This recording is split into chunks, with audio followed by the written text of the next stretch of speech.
இன்றைய இறைவார்த்தை யோசுவா நூலில் இருந்து வாசகம். அந்நாள்களில் ஆண்டவர் யோசுவாவிடம், இன்று இஸ்ரேலர் அனைவரின் பார்வையில் உன்னை உயர்த்தத் தொடங்குகிறேன். அதனால் நான் மோசேயுடன் இருந்தது போல் உன்னோடும் இருப்பேன் என்று அவர்கள் அறிந்து கொள்வார்கள். உடன்படிக்கை பேழையை தூக்கி வரும் குருக்கள் யோர்தான் ஆற்றங்கரைக்கு வந்தவுடன் அங்கேயே நிற்குமாறு அவர்களுக்கு கட்டளையிடு என்றார். யோசுவா இஸ்ரேல் மக்களிடம், இங்கே வாருங்கள், உங்கள் கடவுளாகிய ஆண்டவரின் வார்த்தைகளை கேளுங்கள். வாழும் இறைவன் உங்களிடையே இருக்கின்றார் என்று இதனால் அறிவீர்கள். இதோ உலகனைத்தின் ஆண்டவரது உடன்படிக்கை பேழை உங்கள் முன் யோர்தானை கடக்கின்றது. உலகனைத்தின் ஆண்டவரது உடன்படிக்கை பேழையை தூக்கி செல்லும் குருக்களின் காலடிகள் யோர்தான் நீரில் பட்டவுடன் அத்தண்ணீர் பிரிந்து போகும். மேற்பகுதியிலிருந்து ஓடி வரும் தண்ணீர் குவியலாக நிற்கும் என்றார். மக்கள் தங்கள் கூடாரங்களிலிருந்து யோர்தானை கடக்க புறப்படும் போது குருக்கள் உடன்படிக்கை பேழையை தூக்கி கொண்டு மக்கள் முன்னே சென்றனர். உடன்படிக்கை பேழையை தூக்கி சென்ற குருக்கள் யோர்தானை அடைந்தனர். அவர்கள் காலடிகள் யோர்தான் நீரின் விளிம்பில் நனைந்தவுடன் மேற்பகுதியிலிருந்து ஓடி வந்த யோர்தான் நீர் வெகு தொலையில் நின்றது. அறுவடை நாள்களில் இந்நதி கரை புரண்டு ஓடும். மேற்பகுதியிலிருந்து வந்த நீர் சாரத்தானின் அருகிலிருந்து ஆதாம் நகருக்கு எதிரில் வெகு தொலையில் மேலெலும்பி நின்றது. கீழே ஓடிய நீர் பாலைநில கடலாகிய சாக்கடல் வரை ஓடி மறைந்தது. மக்களும் எரிகோவுக்கு நேர் எதிராக கடந்து சென்றனர். இஸ்ரேலர் அனைவரும் கடந்து முடிக்கும் வரை ஆண்டவரது உடன்படிக்கை பேழையை தூக்கி சென்ற குருக்கள் யோர்தான் நடுவே வறண்ட தரையில் நின்றனர். எல்லா இஸ்ரேல் மக்களும் அவ்வறண்ட தரை வழியாக நடந்தனர். இது ஆண்டவர் வழங்கும் அருள்வாக்கு. இறைவா உமக்கு நன்றி. இன்றைய தினத்துக்கு உரிய நற்செய்தி வாசகம். மத்தேயு எழுதிய தூய நற்செய்தியில் இருந்து. அக்காலத்தில் பேதுரு இயேசுவை அணுகி, ஆண்டவரே, என் சகோதரர் சகோதரிகளுள் ஒருவர் எனக்கு எதிராக பாவம் செய்து வந்தால் நான் எத்தனை முறை அவரை மன்னிக்க வேண்டும்?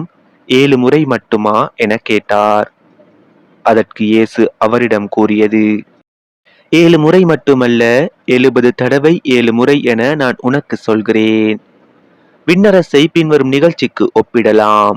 ஓர் அரசர் தம் பணியாளர்களிடம் கணக்கு கேட்க விரும்பினார்.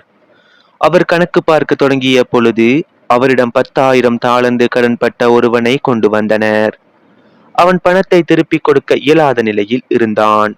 தலைவரோ அவனையும் அவன் மனைவி மக்களோடு அவனுக்குரிய உடைமைகள் யாவற்றையும் விற்று பணத்தை திருப்பி அடைக்க ஆணையிட்டார். உடனே அப்பணியால் அவர் காலில் விழுந்து பணிந்து, என்னை பொறுத்தருள்க, எல்லாவற்றையும் உமக்கு திருப்பி தந்து விடுகிறேன் என்றான்.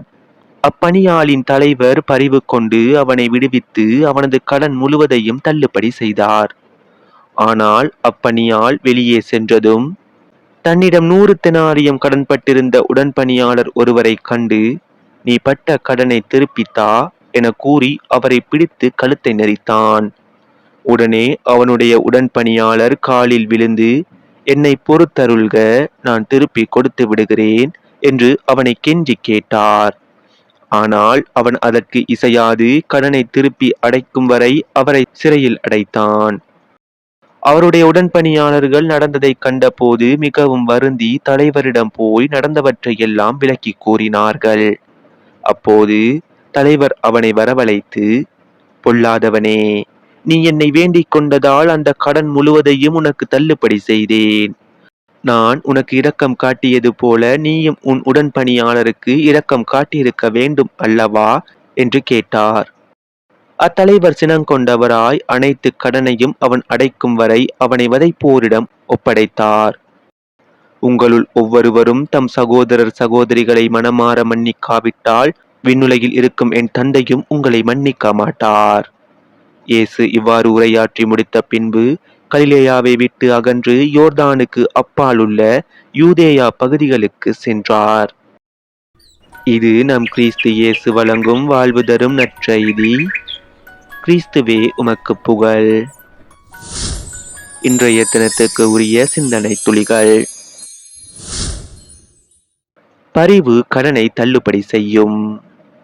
கடனை தள்ளுபடி செய்வது ஓர் இறையாட்சி செயல்பாடு.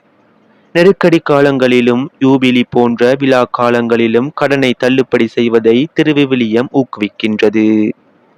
கொரோனா தொற்று நோயால் உலகம் முழுவதும் பொருளாதார வீழ்ச்சி ஏற்பட்ட போது பணக்கார நாடுகள் ஏழை நாடுகளின் கடன்களை தள்ளுபடி செய்ய வேண்டும் அல்லது குறைக்க வேண்டும் என வேண்டுகோள் விடுத்தார் திருத்தந்தை பிரான்சிஸ். நாடுகள் மட்டுமல்ல, நிறுவனங்களும் தனிநபர்களும் கூட எளியோருக்கு கொடுத்த கடன்களை தள்ளுபடி செய்யும் போது இறையாட்சியின் சான்றுகளாக மாறுகின்றனர். பொருளாதார கடனோடு கடன் போல நெஞ்சில் வட்டி சேர்த்து கொண்டிருக்கும் கசப்பு உணர்வுகள், வெறுப்பு, மன்னிக்க மனமில்லாமை, முற்கால எதிர்மறை அனுபவங்கள் ஆகியவற்றையும் தள்ளுபடி செய்ய முன்வருவோமாக.